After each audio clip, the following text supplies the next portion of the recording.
Coming up on this episode of the Village Idiom. A clown just held the door for me. Long story short, I thought it was a nice gesture. Exactly. Village Idiom.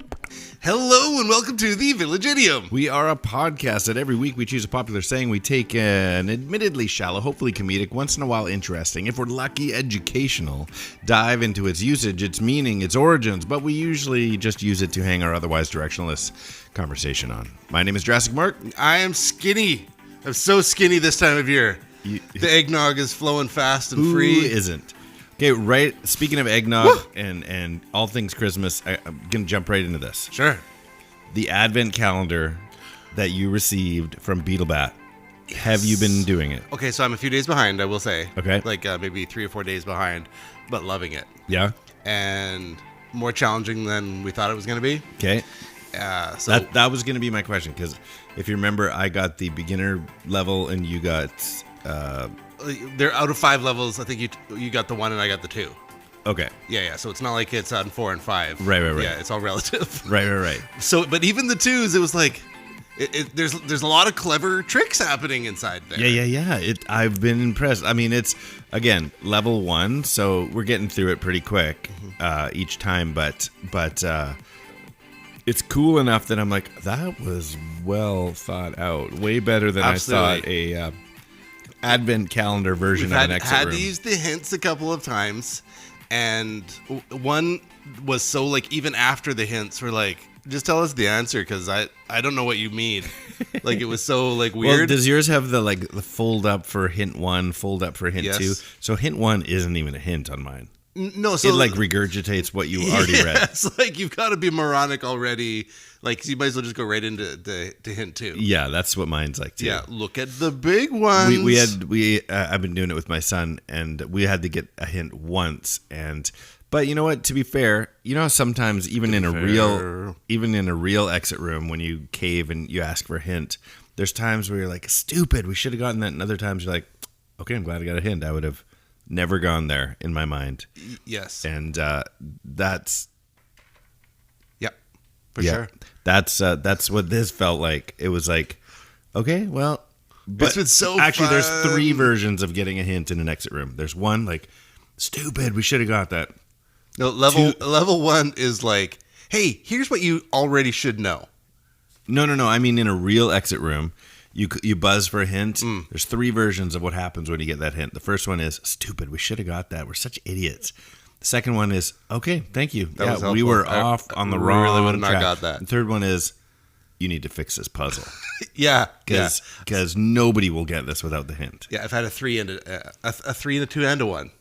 Yeah, exactly. Yeah. Inside this thing so far, whereas 1 was just completely impossible. It's even knowing what they told me, I'm like, I don't know what you're saying. It's like, look through, like, it was this particular one that's like log beams had fallen through into an ice cave, and so you set up little beams inside of the little room, and then it was like, look for the whatever through each section, and I'm like, we had flashlights, and we're in there, and the thing is like, did you set up the beams? Like, yeah, we did. We got the beams set up. Next time, did you look through the beams? It's like, oh, there's a fourth version where you waste 20 minutes on a puzzle. You ask for a hint, and they come in and go, yeah, we've had problems with this. It hasn't been working. Sorry about that. Don't worry. We'll you better tell me I got this through in a record time. So the very first door I opened on my advent calendar, I felt like I knew what to do, but I chickened out and went to the hints because I had to damage part of the rest of the box. Yeah. And I was These are one-time use. Really?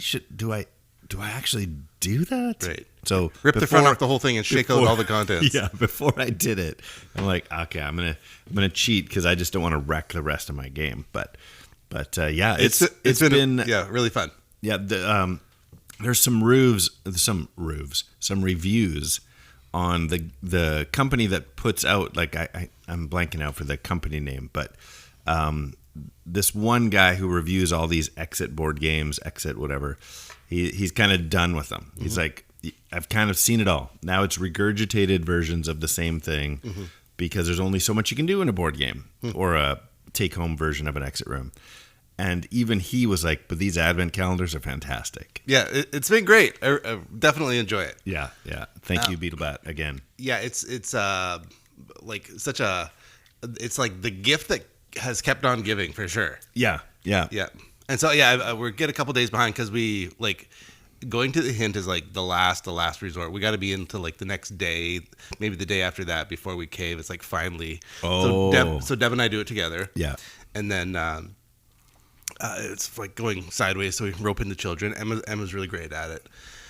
And so it's like, no, we won't look. We'll just sit on it. We'll chew on it for a day. Next day, look at it, and Emma gets in there. And then if it's still nothing, then we'll go to a hint. Yeah. Yeah, mine's had a good balance of like puzzly puzzles, like use your thinker, and physical stuff that I'm like, wow, they really, Yep. they did a few different things. Yeah, it won't like. I'll tell you one, and I doubt it'll pop up, or maybe it has in your particular one already. So, for example, Village Idiom children, if in this, open up this one room and there's like clothesline, and they give you these little clothes pegs. This is great. This is great to already. put in. So there's clothes pegs. There's clothes inside, like little cardboard little clothes with the cardboard clothes pegs, and on the door, you notice that the colored clothes pegs line up with colored clothes pegs that you have, and there's a diagram of colored clothes pegs, and they're on angles and everything like that. And they underneath it is a picture of like I love Rome. And so we didn't put anything together, and then it's like we're dying on this one. What's going on? And it was that you're supposed to put the first 2 clothes pegs together, and then the second 2 clothes pegs, and they made Roman numerals like. Oh, wow. Like the clothes pegs that came in on an angle, when you actually put the clothes pegs on, made a V.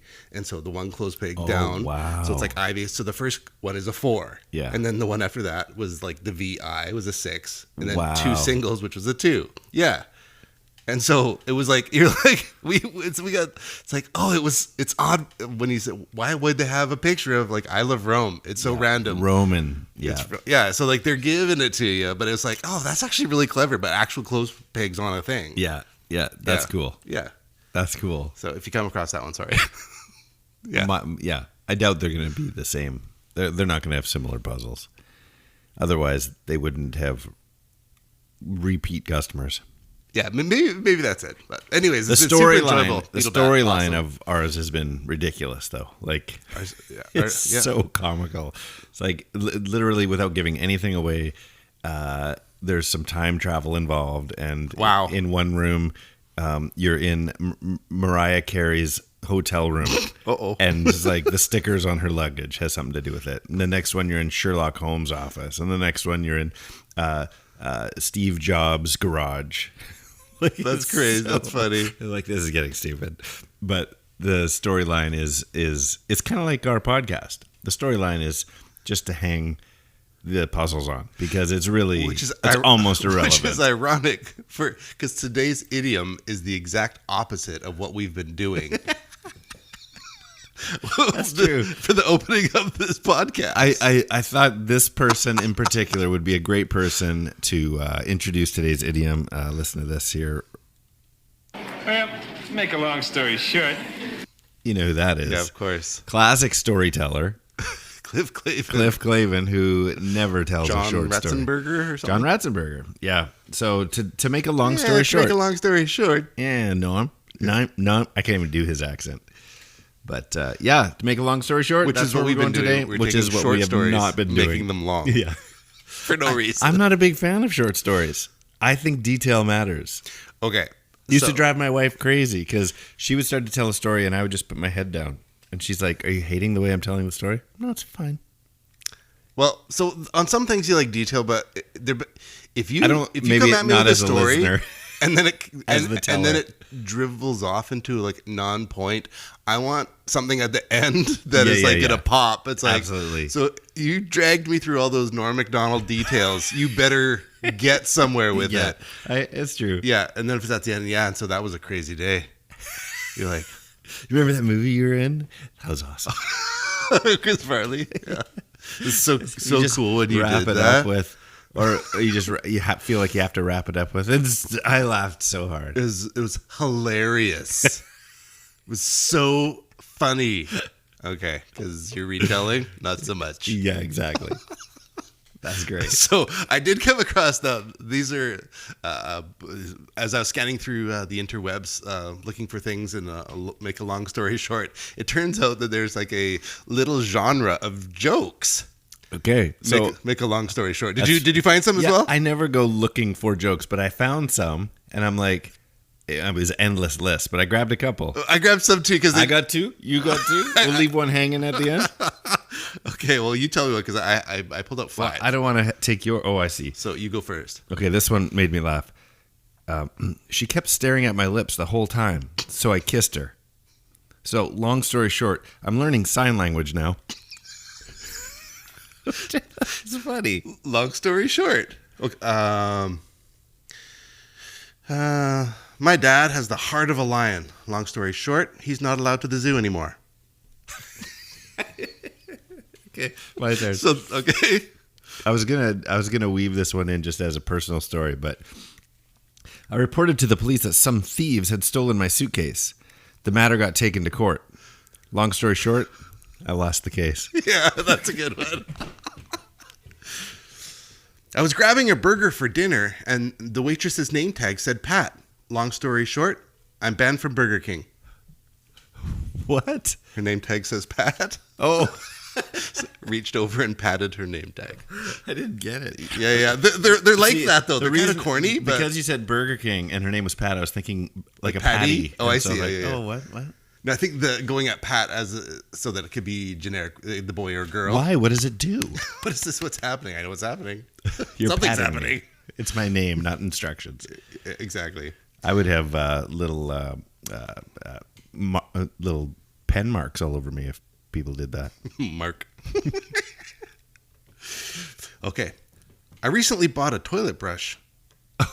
Long story short, I'm switching back to paper. That's great. Yeah, so this whole little genre of comedy. It's a funny joke, but I've actually had good luck with them. Yeah, you just get in there. It's like a Brillo pad. You might need some ongoing maintenance down under, mate. Yeah, some diaper cream. Yeah, so it was a pleasant surprise. It was a pleasant surprise finding. There's a ton. Yeah, do you have more, or is that all that you made note of? No, I jotted down a couple more, but they're just like it's like they're all corny. Yeah, well, that's the way it is. Okay. A clown just held the door for me. Long story short, I thought it was a nice gesture. Exactly. That's great. So completely stupid. I wore a red shirt and khakis to Target today. Long story short, I got promoted to assistant manager. I've actually seen people wearing similar in a Target, and like, I don't work here. I don't know what I was thinking. You made the classical blunder. Never get involved in the land war in Asia. Or khakis in Target. Yeah, so that is today's idiom. Make a long story short. I do have a little game before we get into the actual origins. The classic, can you guess the origins? Well, let's get so, into it. do you know already? Nope. I always want to check before I throw this game at you. I do not know. Okay, so the idiom, make a long story short, which we should mention that it's often, when you look up what does it mean, several of the locations I looked up, the meaning of to make a long story short is not the literal meaning. It's like to make a long story short, which should be, here's a super long story, here's the nutshell of it. Mm-hmm. There was many times where it said, this is said sarcastically because it never shortens the story. It's true. It's to apologize. It's a way of apologizing for how long the story is. So you're telling your story and you're That's like, funny. so to make a long story short, but you just keep going. It's true. Yeah. Anyway. Long story short. Did the long story short idiom come from 1, the U.S. postal strike of 1970. 2, simply a Henry David Thoreau quote. That was hard to say. Is it simply a Henry David Thoreau quote?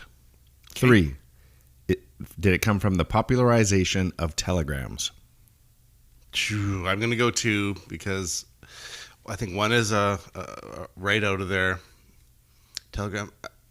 I'm going to go that it's older than all of that. So I'm going to go with 2 because I don't know who that Thoreau guy is. So that's why. So you've never heard of David Thoreau? It sounds familiar, but like I couldn't tell you a single detail about him. All right, well, let's find out where it comes from, and we'll start with this. What we'll do is we'll start with this. I said some words, where'd they go? Where'd they go? No one can know. I turned around and looked behind. Those words came from another mind. Origins.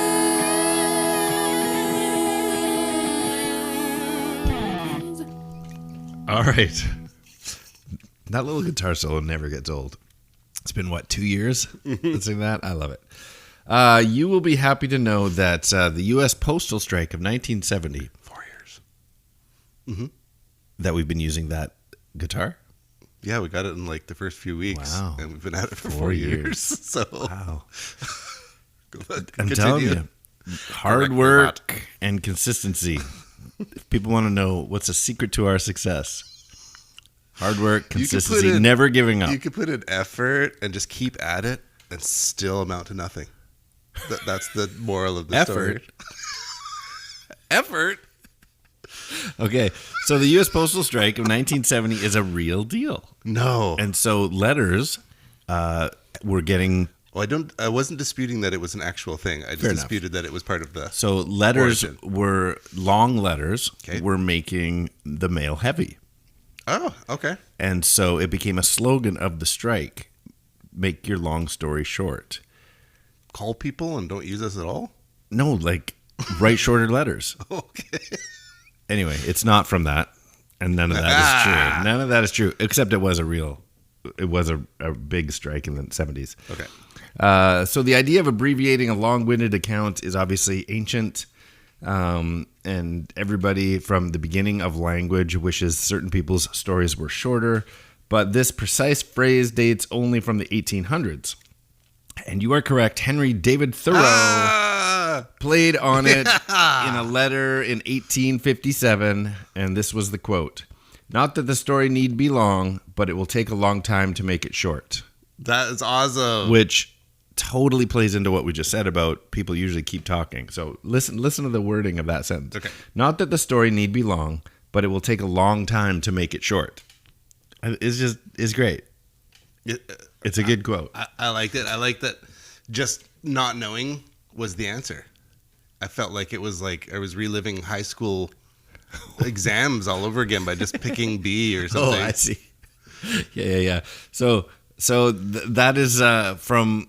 I mean, it's debated, but all sources seem to say that this was written down. This Henry David Thoreau quote was written down, and people quoted it, and it eventually evolved into "to make a long story short," instead of the entire. Not that the story need be long, but it will take a long time to make it short. Just got whittled down over the course of a couple hundred years to make a long story short. Awesome. So thank you, Henry David Thoreau. It's perfect. That's the entire origin story. It was short. Yeah, it was a long story short. To make a long story short, came from Henry David Thoreau. Great. Yeah. All right. See you later. Have a good week. Well, I do enjoy... So when you do think of comedian storytellers, you do have to come to Norm Macdonald, and where he would just drag out this long story. I wear... That's my Professor of Logic. I have a shirt, the Professor of Logic, at the University of Science. Is that shirt. from him? Yeah, it's one of his tales. Okay. Yeah, the funny thing about his long stories is they ended with a single, like, old-fashioned punchline. Mm-hmm. Like the moth. You've probably heard the moth story. Goes into the doctor's office, and he's depressed, and I will not do it justice, but it's a very elongated joke about this moth. He's depressed. He's ready to commit suicide. Like, everything's falling apart. His wife hates him. His children hate him. This moth. And but he didn't go to a psychiatrist. He went to see, I'm already screwing it up. At the end of the thing, long story longer. The person he went to see, and it's like, but why did you come here? This sounds terrible, but how can I help you? Well, your light was on. Yeah. So tells his long one. You know who's a good storyteller? Speaking of comedians, is he's a current guy. Oh shoot, I had him. Not us. Tip of the tongue. Bob Newhart. Okay, forget it. Bob Newhart was a great storyteller. He's more of a skit maker, one man skit guy. Oh, okay, never mind. That's gonna drive me crazy. It's gonna don't worry, I'll edit that part out. Yeah, thanks. You won't. You'll highlight it, repeat it. It'll be the intro. Anyway, he's a storyteller. The guy I can't think of. Perfect. Sounds good. So yeah, we were discussing. So season has just been like Christmas party after Christmas party, really fun. We were discussing the conversational one-up that can happen. Oh, so you're telling something and could barely wait for you to finish. Nothing. Yeah, well, let me tell you this. Yeah, and that there's some folks that just have the conversational one-up. Yeah, that it's like you got a story, I've got a story. Yeah, like yeah.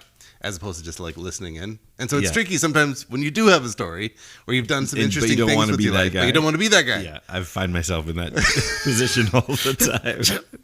Just don't say anything. You're going to be that guy. Give it minutes. Give it a few minutes and they go, hey, also. Yeah, I know I have a cousin who, like, you can almost predict it no matter what story you tell. So if you are one of my cousins and you're listening to this, you'll have to just guess if it's you because I'm talking about you.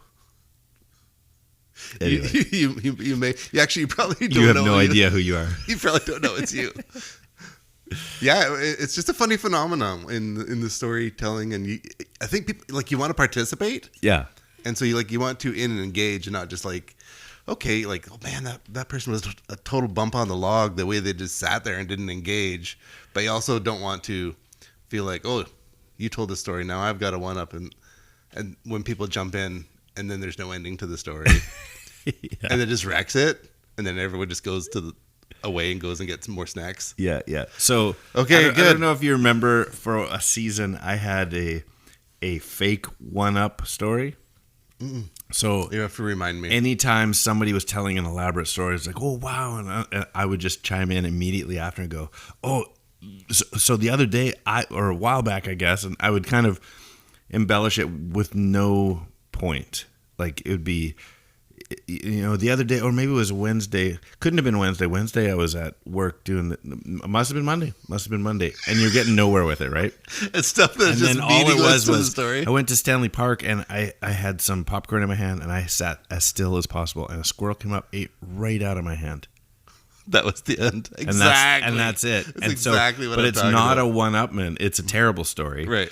And people are so nice. They're like, oh, that's great. That's beautiful. Yeah. So anyway, except for the person who gave it away and I couldn't do it anymore, Dangle Ano. Yeah. Because he's the first person to just I think he fell to the ground laughing.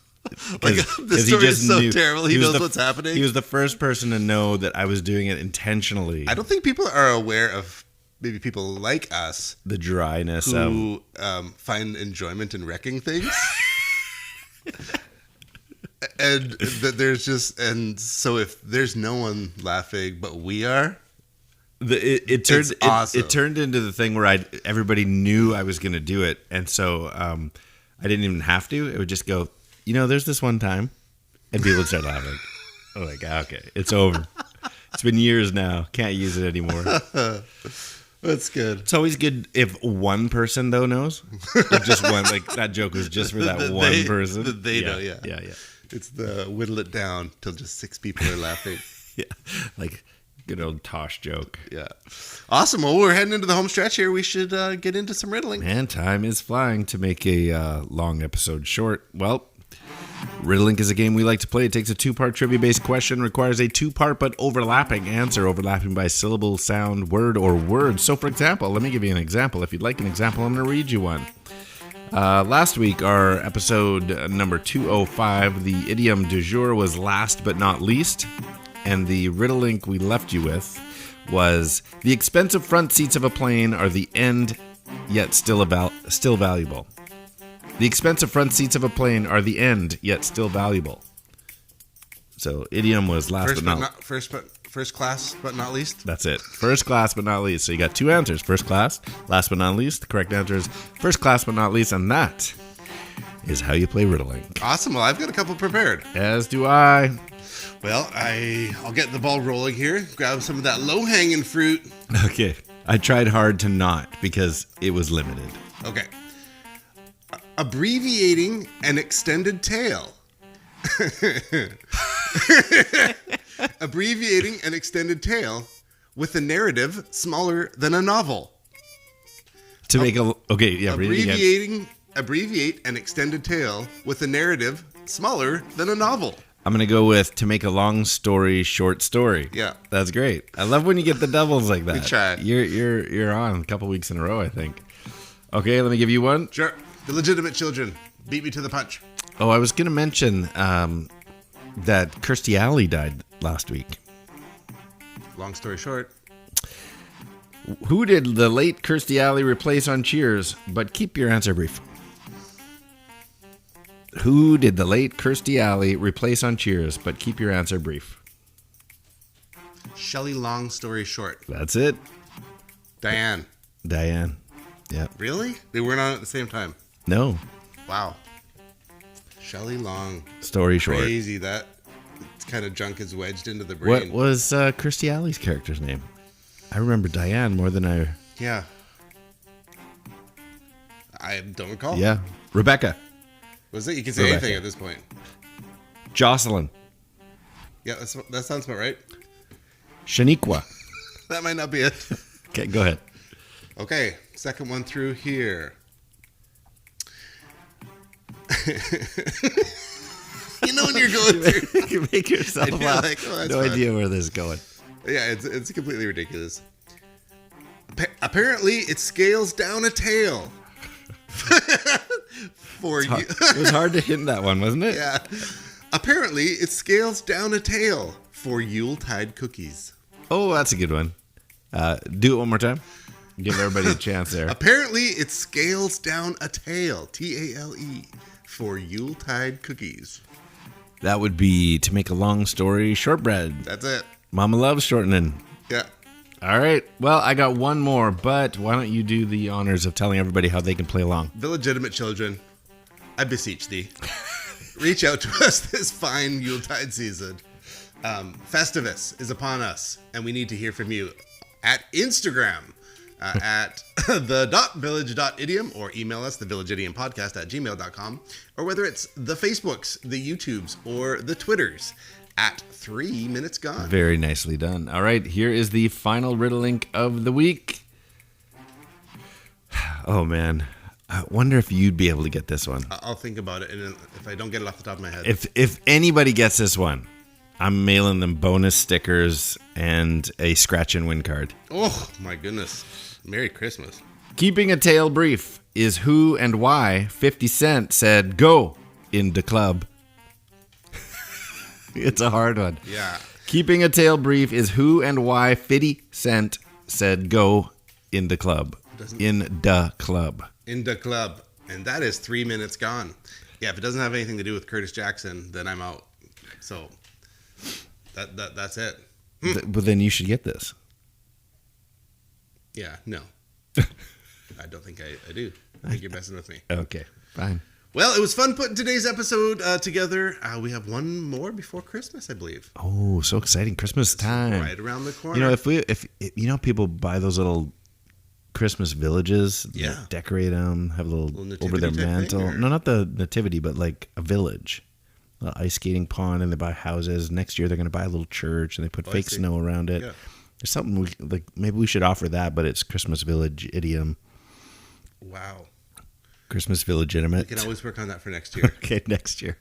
Yeah, if you're interested in a $100 terrible village for your home. Okay, come on, Loki. Make a long story short. All right. Because it says Loki, it makes me think of it's from Avengers, but it sounds like Owen Wilson. It did. I think that was Eric Roberts. Did you know that Eric Roberts has the record for being in the most movies? This doesn't sound real. Look it up. Okay. I looked at what actor has been in the most movies, period, and Eric Roberts comes up every time.